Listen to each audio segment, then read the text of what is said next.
Hey everybody, I'm Kendall. Welcome to A Whole New Kendale. I am super pumped and super excited because in 27 days on October the 6th, I'm having gastric bypass surgery. This process took me about a year to go through. It normally does not take some of that long, but definitely you need to check with your surgeon and your insurance and they can give you an estimate of how long it will take. I had to go through a couple requirements, both from insurance and surgeon. They required 3 months of a monitored diet. I needed letters written by the surgeon as well as my primary care doctor. Then I had an EGD, a stress test, a psychiatric evaluation, a sleep study. I had classes that I needed to attend, and I had blood work that needed to be done. Once everything was done on the insurance side and their requirements, I was able to have my paperwork submitted, and then I could do my surgeon required after. Once the paperwork was submitted, it took about 2 weeks to get an approval, but I was approved. I got my surgery date about 2 weeks ago, and it's on, like I said, October the 6th. And I just had my EGD done last week.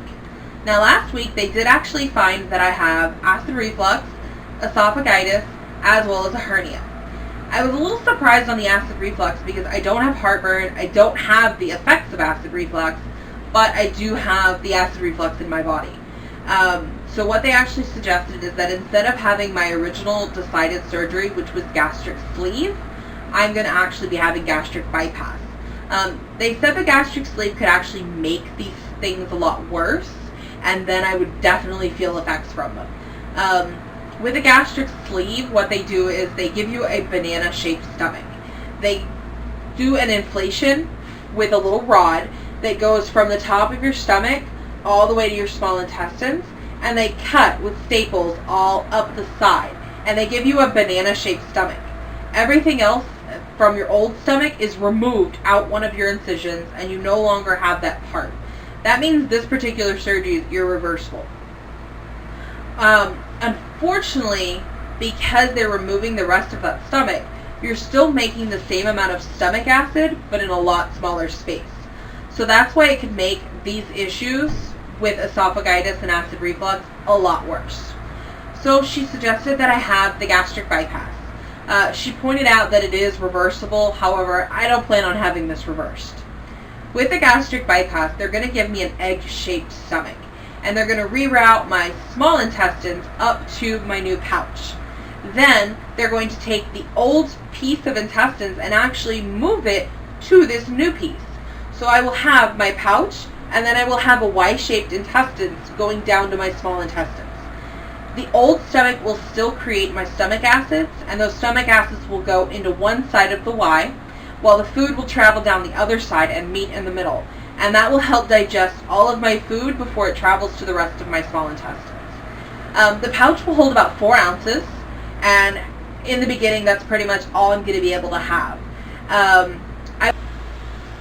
1 week prior to surgery, I'll be on a liquid diet. This helps shrink my liver so that it is not in the way during surgery. I'll be able to have sugar-free popsicles, water, fruit juices, protein shakes, and soups. After that, once surgery is over, I will be 1 week of clear liquids. This is anything of a watery consistency. After 1 week, I'll be able to have a week of full liquids, which is going to be protein shakes. Then I will have 3 weeks of baby food consistency foods, or soft pureed foods. After that, my surgeon will release me for regular food. Of course not cheeseburgers and fries, because everything is going to be high protein, low carb. So I will really be watching what I eat. Everything is going to change as far as my food choices, what I can and can't have. Even my taste buds are going to change. I've heard a lot of people say they've become lactose intolerant, they developed aversions to certain foods that they used to love before surgery. So I know it's going to be a big change on my part, but I am super excited and super ready. So what I've decided is I'm going to do a 365-day journey here on YouTube. Every day, starting October 5th for 365 days, I'm going to go through my weight loss process with you guys and let you know about what's going on, how I'm doing, what I'm eating, how I'm feeling, everything. After that, I'm going to try and go a lot farther. I really want to try and go past 365 days, but that's my immediate goal. So I hope you stick around and I hope you watch more videos. Bye guys!